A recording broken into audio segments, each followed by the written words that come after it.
guhera muri 2005 nafashe guhera muri 2005 kubera niyo twari tuvuye mu ntambara nubwo twavuye kuronka inzego by'ukuri zishobora kuba comptable responsable après la guerre naho intambara itari bwahere murazi ko yagiye guhera en 2008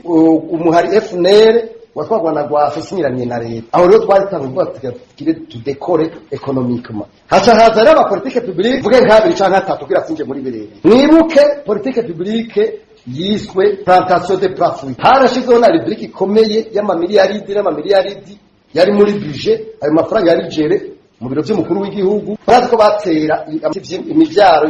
y'ivyamwa harimo n'amavoka ahantu hose mugabe ico gihe mwese muravyibuka ivoka ndibaza yari kugwa hagati ya 50 n'ijana yizinze kugwa amajana 2 maximum ubu wigeze kuranga henda bafinzi none mwese murabizi ivoka izimbutse ni gihumbi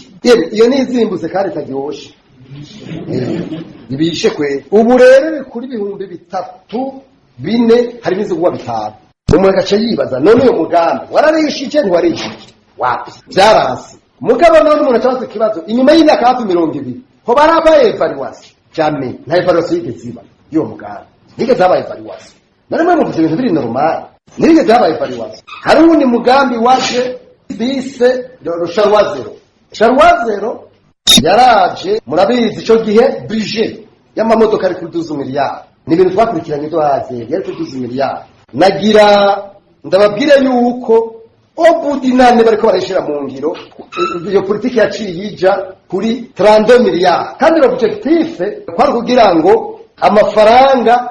agabanuke ariko siko byagenze kweri byarabaye ikibazo amamodoka leta baca barengera ko baraterura baratwara barabana ivyo bita indemnité kilometrique igihugu kiragira ibibazo kirabura Charwa ubu yagenda murara ivyo bibazo rero byose iyo politike yarananiwe mu bisanzwe mugabo umuntu acabaza ikibazo none ko ahita imyaka n'imyaka yaragizwe harabaye evaluation y'abantu ndakomeye hari ingorane politike ya gatatu niyo kuduza entreprise